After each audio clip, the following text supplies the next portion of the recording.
Instead of taking a holiday, I had to stay with my ailing mother. Therefore, the hubby disregarded all of my calls when my mom DD'd and took his coworker on a trip to our ideal resort. My spouse, Nick, and I have been together for 4 amazing years. He makes a wonderful spouse. Since we decided early on to have no children together, our relationship has always been focused on the two of us.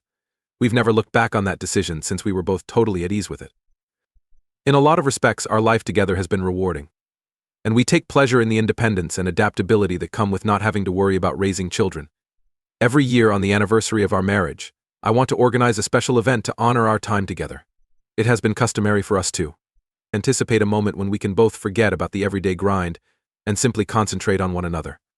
I've always liked to surprise Nick with small vacations or considerate activities that show how much I cherish our bond. For our upcoming 5th anniversary this year, I made the bold decision to reserve a week at an all-inclusive resort for us. We had always wanted to travel to this resort in our city since we had heard out about it. We've been working hard, so I wanted to give us a luxurious week of pampering and relaxation where we could just enjoy one another's company and not worry about anything else. This seemed like the ideal way to refuel and re-establish our relationship. Prior to scheduling this day, I spoke with Nick, and he sounded rather thrilled about taking a break from work. Regretfully, my mother wasn't doing well at the moment. She had a severe vehicle accident over 15 years ago that left her paraplegic from the waist down. In ways we could never have predicted, it fundamentally altered both her life and ours. I got really interested in taking care of her because I was still living with my parents at the time. Since he was our family's only provider, my dad had to put in long hours or even overtime to cover my mother's medical bills. He would assist my mom in any way he could, even though he was exhausted when he returned home. As a family, we managed to make it work even though it wasn't easy for any of us. However, once I departed for college, things got harder. I could see that my dad was suffering since he was the only one responsible for taking care of her. I felt so bad about being away from home during that period.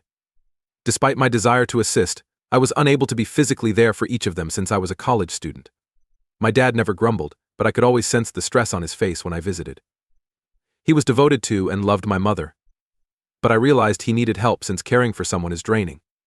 For this reason, one of my first actions upon landing my first job after graduation was to offer to employ a full-time caretaker in order to relieve some of my dad's workload. I believed it would at least give him a break, some time to relax and take care of himself, even though I knew it wouldn't be the same as my dad or I being there for her. When I made the offer, my dad was really appreciative. I was pleased to be able to do something worthwhile for both of my parents, and I could see the relief in his eyes. Knowing that they would have the assistance they required, and that my dad wouldn't be doing everything by himself gave me a sense of relief. But my mom's health was deteriorating. She was having trouble breathing without the use of oxygen, since she had begun to experience respiratory problems. She could hardly maneuver her wheelchair on her own anymore, since she had lost a lot of upper body muscular tone over the years. Not only is her physical condition declining, but her mental state has also been rapidly declining. I grew up with a lively, energetic mother who used to be in command of everything and everyone. Was struggling with severe despair and intense annoyance at her limited mobility. My dad contacted me one night in a panic. He said that my mother had begun to have terrible dreams that caused her to wake up in the midst of her sleep and scream. She constantly warning him that she would soon pass away. My heart almost stopped when I heard him say those words. Even though I knew she wasn't feeling well, I couldn't stand the idea of her being so scared and desperate. My last visit to them had been a month or 2 ago, primarily due to my hectic job schedule. I promised my dad I would drive over to their apartment in the morning without giving it much consideration. Being there for them both was the most essential thing at that moment, and I knew they needed me. But my husband didn't like it when I informed him that I was going to spend a few days with my parents to look after my mom. Family wasn't exactly Nick's thing. My husband, Nick, had a far more challenging childhood than I did, despite the fact that I was fortunate to have a loving and encouraging family. My spouse was raised in a home where his parents obviously gave preference to his sister, who, in their opinion, was the golden kid. Nick, meanwhile, was frequently disregarded and ignored. Finding out that he had been neglected by those who were meant to take the most care of him for a large portion of his life was devastating. He had eventually come to terms with this fact, but the wounds it caused were severe. Nick's family rarely tried to come see us because they lived so far away. Even on Christmas, his family never got together. Nick was not connected to his family because of this emotional and physical separation. In actuality, he and his sister had been at odds for years and had hardly ever spoken to one another. I told Nick right away when we first started dating how close I was to my own family. I wanted him to know that they were very important to me and that, even though it took a 3 to 4 hour journey, I tried to visit them as often as possible. Nick appeared to be cool with it at first. He would even go with me on such excursions, and I felt as though he was joining my family. Nick was especially liked by my dad, who regarded him like a son. It was delightful to watch them connect over a game of football while enjoying a beer, laughing and conversing as though they had known one another for years. They both had a passion for the game. However, as time passed, something changed. Nick finally stopped accompanying me on these occasions once he started to distance himself from them. Although he never stated it directly, it was quite obvious that he had become weary of seeing my parents over time because he was not accustomed to spending a lot of time with relatives. I found myself inventing excuses for his absence as it got harder and harder to get him to go on those excursions with me. Every time I went to see my dad, who had actually liked Nick's company, he would occasionally inquire about him. There was a hint of worry in his voice. I would pretend that Nick was preoccupied with some pressing task or that he had an important matter to attend to since. I lacked the courage to tell my dad the truth about Nick's desire to stop spending time with him and his mother. I was aware that Nick had been influenced by his history in ways I couldn't quite comprehend. So I did my best to be sympathetic. Nick never liked it, so I had drastically cut back on my visits to my parents. But it was different this time. I was required by my parents. I thus prepared to go see them. I felt a range of feelings when I got to their house, including joy at being with them and apprehension that had been gnawing at the back of my mind. Nothing could have prepared me for the reality of seeing my mom in person, even though my dad had explained her health issues over the phone. My heart fell when I saw her. Her health had obviously worsened more than my dad had admitted. And she appeared much thinner than I recalled, almost fragile. She appeared to be a shadow of the strong, energetic lady who had reared me, and her once vibrant hair had begun to fall out. Seeing her in this state hurt. However, I forced those emotions aside because I knew I had to be there for her and my dad, who had been doing his hardest to care for her alone. In order to give my dad a much-needed vacation, I took up the duty of cooking for everyone over the course of the following several days. In an effort to restore some comfort and regularity to our house, I made sure to cook some of his favorite dishes because I knew how much he enjoyed the ones my mom used to prepare for him. It meant the world to me to see my dad's happiness as he savored those meals. Whether it was spending a quiet moment with my dad after dinner or sitting by my mom's side and chatting to her quietly, I made an effort to spend as much time as possible with both of them. Even though I couldn't alter the circumstances, I knew that my presence made a difference. I would give Nick a call at night to check in with him after everything had calmed down. I updated him on my dad's health, my mom's condition, and my concerns about her. But Nick showed little sympathy and less concern. He would frequently tell me that I was making him anxious about my family issues and that he wanted to unwind after work whenever I gave him updates on my mom's deteriorating health. I made an effort to persuade myself that he was most likely simply worn out after a demanding workday and lacked the stamina to participate more fully.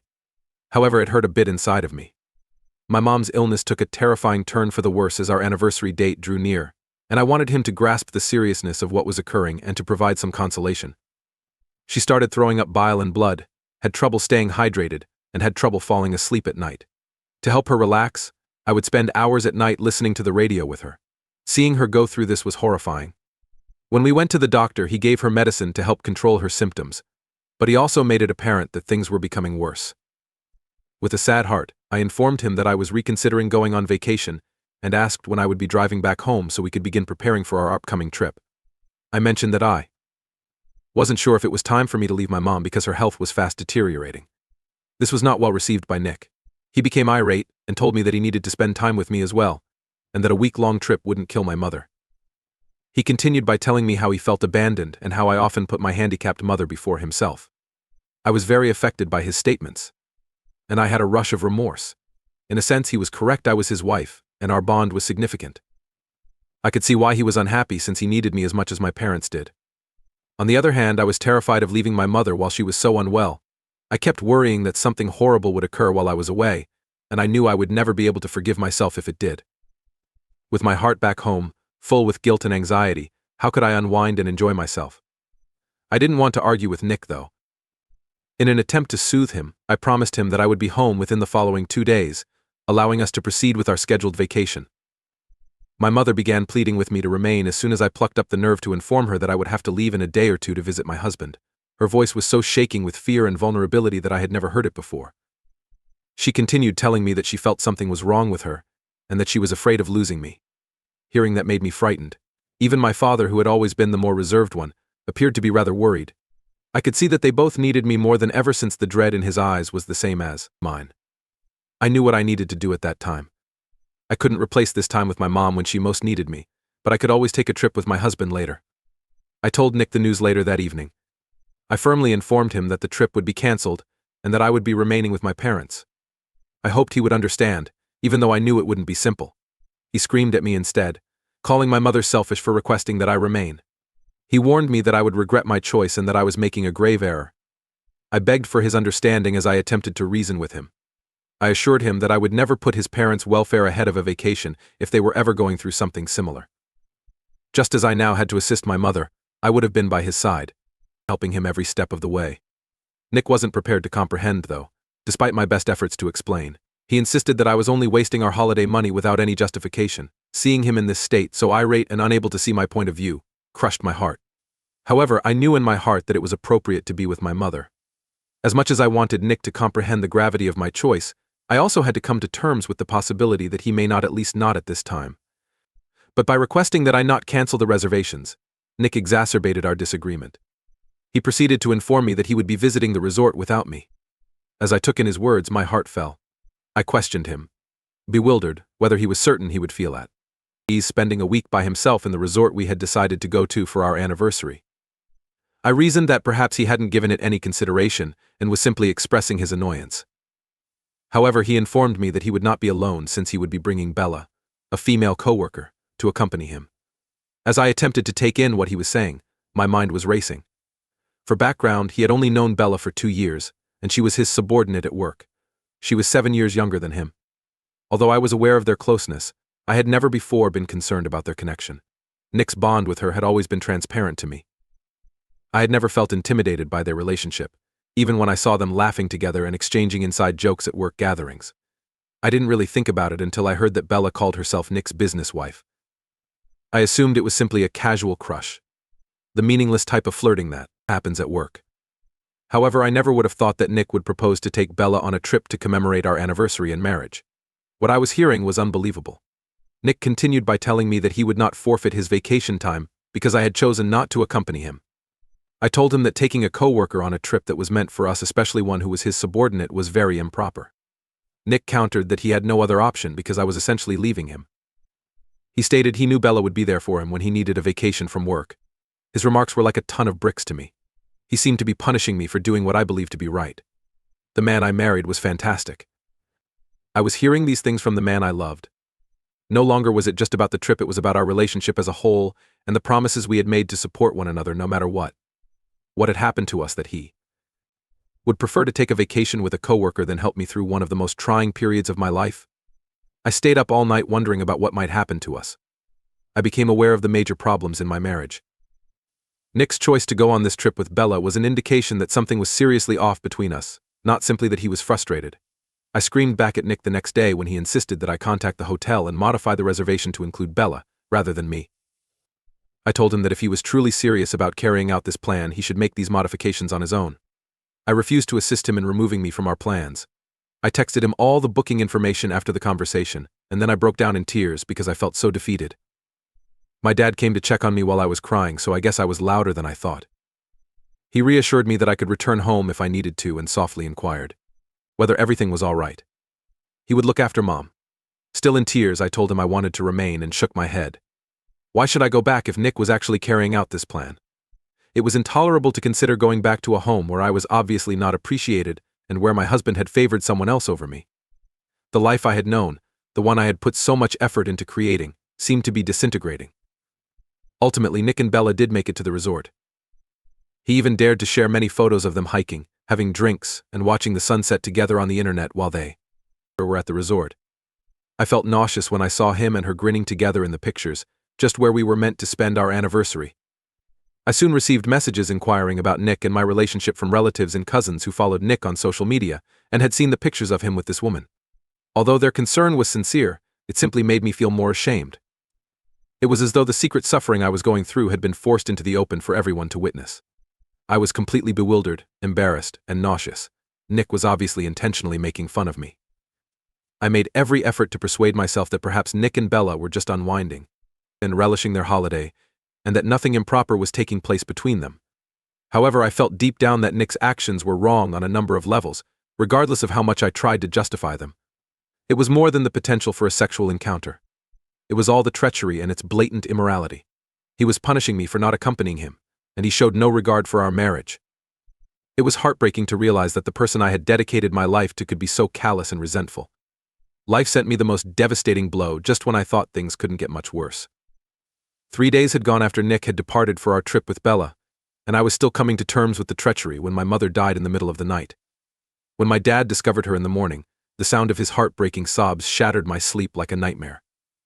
I hurried to see what had occurred, and I was brought to my knees when I saw her calm and motionless. She had endured enough agony, and the only comfort I could find in that moment of complete destruction was that she had died peacefully while sleeping. I felt as though a piece of me had died with her.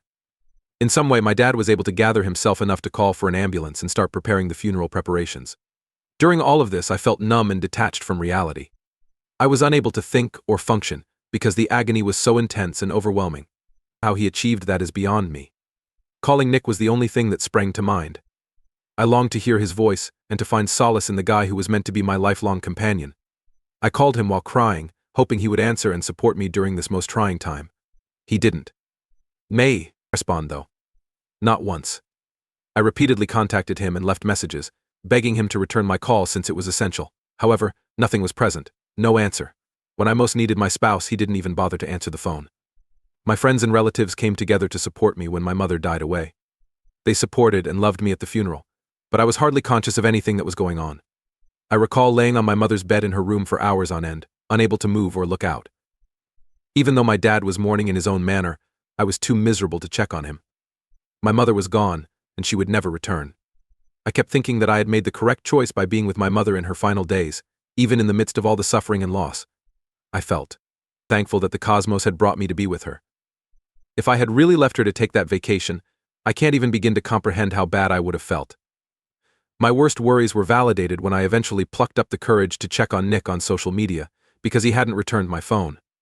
While I was grieving the loss of my mother, Nick shared additional photos from the resort, grinning and having fun with Bella. At no point had he bothered to check on me. It was brutally obvious to me as I looked at those photos how little I meant to him. It caused my already broken heart to twist like a dagger. Something changed inside of me as I lay in my mother's bed, surrounded by the memories of her love and wisdom, despite the awful weight of everything my mother's passing, my husband's treachery.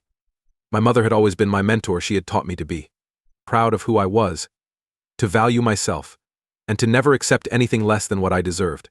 I knew in that flash of insight that I would never be able to look at Nick the same way again. I no longer recognized or could respect him because of the way he had behaved during the last few days. I was aware that I didn't want to live my entire life being punished for my decisions and having them questioned all the time. In addition, I could no longer trust him, and I didn't want to haunt myself with the question of whether or not he had slept with Bella. Those items were no longer important. The fact that the man I believed I knew was no longer there and had instead chosen to spend our 5th wedding anniversary drinking drinks with someone else while I was mourning my mother was what mattered. I drove back to our house the following day with a sorrowful but determined heart. I packed up my belongings as I walked from room to room, being careful to grab anything that had any personal significance. Before Nick got back from his trip with Bella, I wanted to go. The idea of confronting him and listening to his explanations was too much for me to handle. I left a message urging him to enjoy his life with his work wife since I was done with him, and I packed up swiftly. I felt a mixture of sadness and determination as I drove back to my parents' house. Even though my heart was heavy with loss, I felt a glimpse of strength for the first time in days. I was taking back my life, even if it meant beginning over. I was making my decision now that Nick had made his. Nick must have realized my belongings were missing once he got home. When he read my message and saw that I had packed everything and gone while he was away, I can only image how shocked he was. He quickly began phoning me, the phone ringing nonstop as though a few words could magically reverse the entire situation. I was aware that my cousins had contacted him, sending irate texts about how he had mistreated me by taking a vacation with his coworker during the tragic death of my mother. He texted me several times to say he should have been there for me and that he had no idea. He has been pleading with me to give him another call. It now seems as though Nick is only apologizing because he is finally dealing with the consequences of his behavior. But when I needed him, where was this worry? When I called him in tears and heartbreak and he remained silent, where was his regret? I can see now that his remorse stems more from the criticism he's receiving than from a true comprehension of the suffering he's caused. My husband wasted our 5th anniversary with his coworker, so AITA left him. Update 1. Just to be clear, I didn't want to speak to my spouse before deciding to leave him since there was nothing left to discuss. I no longer have faith in him. He simply did this to harm and punish me, regardless of whether he had an affair with Bello, and that's it. Is there anything further to say about this? Some of you are correct, that I'm acting impulsively and emotionally. However, how many of your spouses blogged about celebrating their wedding anniversary with their coworkers when you were mourning the loss of your mother? Why should I live out the rest of my days with someone who doesn't respect or care about me? Second update. I appreciate everyone who has contacted me since my previous post to provide consoling thoughts. I did discuss it with my father and tell him everything. I wanted to hear his thoughts on whether or not leaving my marriage was the appropriate course of action. I knew he wouldn't hesitate to call me out if he felt I was making a mistake since he loves Nick as much as he loves me. My father acknowledged that Nick's actions were unacceptable, but he also advised me to speak with my husband and find out the truth. My father has wanted me to learn the truth so that I may find some sort of closure since he thinks Nick has been having an affair with Bella. As a result, I finally contacted Nick and requested a last meeting. Update 3 in summary, everyone was correct about Nick, even my dad. He and Bella did have an emotional affair. During our talk, he admitted to me that he had become quite close to her over the years, even though they had never had any physical contact. He essentially accused me of always ignoring him, and of not making him my top priority, even after we were married. I retaliated by reminding him of our frequent date nights, the meals I prepared for him, the evening discussions we had about our lives, how I did his laundry precisely the way he preferred, how I cleaned the house even when I was worn out from work, because he disliked the mess and disarray, and how I even purchased pricey presents for him, whereas he would only reciprocate with terrible and thoughtless presents. When I wasn't the one having an emotional affair with their coworker, how did I ever mistreat him? I asked. My query went unanswered by Nick. He acknowledged that he was playing pranks on me and making me feel awful by taking Bella on the trip. I didn't trust him when he told me that nothing ever transpired between them. He pleaded for my forgiveness and nearly broke down in tears when he apologized for missing my mother's burial, but I didn't even bat an eye. Life is too short to remain married to someone this immature and foolish. I'm moving forward with the anticipated divorces. This will be simple because we don't have children,